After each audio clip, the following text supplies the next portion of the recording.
Sunny teacher വരുന്നുണ്ട്. ഇവിടെ കുഴപ്പത്തിൻ്റെ കല്ലിരിക്കും. 2 തൈ തുറക്കാൻ പറഞ്ഞു. അതൊന്നും തുറന്നില്ല. ഞാൻ പോയിട്ട് കട്ടട്ട്.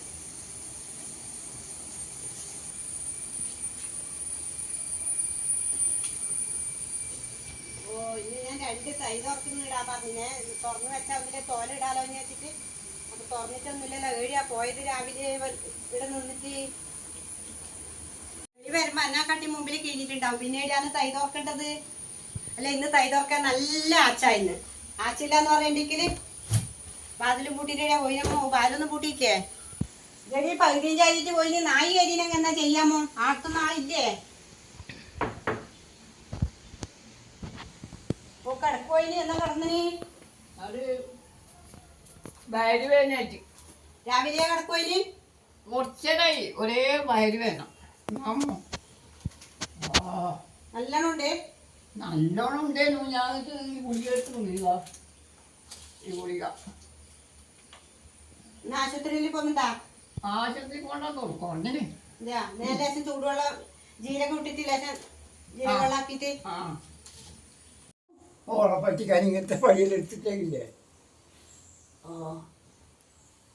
ഇത് തട്ടിപ്പാന്നാ തോന്നല്ലോ. അന്നെ കാണുമ്പോഴത്തേക്ക് എണീറ്റല്ലോ. അയ്യോ, ഞാൻ ഗുളിക മൂന്നാളും തിന്നോ. പിന്നെ ഇങ്ങനെ എത്തി നോക്കുന്നുണ്ട് എന്നെ. അത് വെള്ളം നായികാറ്റം ഉണ്ടാക്കിട്ടാപ്പാ. ഇത്രയേരം നായി ബാതിൽ തുറന്നു വെച്ചിട്ടാവുള്ളേനു.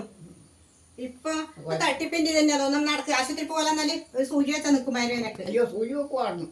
ഞാൻ ഇതുവരെ ജനിച്ചിട്ട് സൂചി വെച്ചിട്ടില്ല. എന്തായാലും മരിക്കുന്നവർക്ക് ഒരു സൂചി വെക്കണ്ടേ? വരുന്നില്ല. കാണിച്ചിട്ട് വരാന്നാല്. എന്നാ തട്ടിപ്പായിരിക്കും. തട്ടിപ്പ്. എന്നാ പിന്നെ വെള്ളം ജീരക വെള്ളല്ല വെക്കുന്നത്. ഇപ്പൊ എണീക്കുന്നതിന് ഒരു കുഴപ്പമില്ലല്ലോ. ഇപ്പൊ കുറവുണ്ട്. ആ തൈ തുറക്കാൻ പഠിച്ചിട്ടല്ലേ നിങ്ങൾ കിടന്നിന്? ഞാൻ ഇന്റെ ആളെ പോയിരുന്നു. 2 ദിവസം എവിടെയാ പോണ്ടത്? ഞാൻ മൂത്തോടെ പോയി. 10 ദിവസം നിൽക്കും. 10 ദിവസം ഓടെടുക്കുന്ന 10 ദിവസം മറ്റോടെടുക്കും. ബാക്കി ദിവസം എവിടെയാ പോവാ? 10 ദിവസം മറ്റോടെടുക്കും. 3 ആളെ നിൽക്കൂലേ? 3 മാസം കഴിഞ്ഞ് പിന്നെ വേണ്ടേ? ദിവസം വേണ്ടേ? പിന്നെ ആദ്യം തുടങ്ങും മറ്റെടുക്കാം.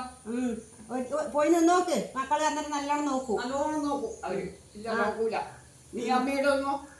നമ്മളിവിടെ നിന്നോളൂ. എന്താണ് ഇതിലും നല്ലത് നമ്മൾ നിൽക്കുന്നോളൂ. നിന്റെ അമ്മയുടെ അങ്ങ് പോയിട്ട് അപ്പത്തെ വീട്ടിൽ 10 വയസ്സായി. ഞാൻ പറഞ്ഞു വകുപ്പേന്ന് അങ്ങോട്ട് പോയിട്ടാ.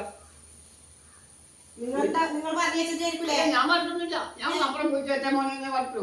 പകുതി വീണിട്ടുണ്ടെങ്കിൽ അത് ഞാൻ തന്നെയല്ലേ കഷ്ടപ്പെട്ടത്. നിങ്ങൾ ഇതുപോലെ സൂത്രം കൊണ്ട് കിടക്കൂല. നീ കുഴപ്പാക്കണ്ട പയ്യന്. ഓടെ പോയി നോക്കിയിട്ട് വാ.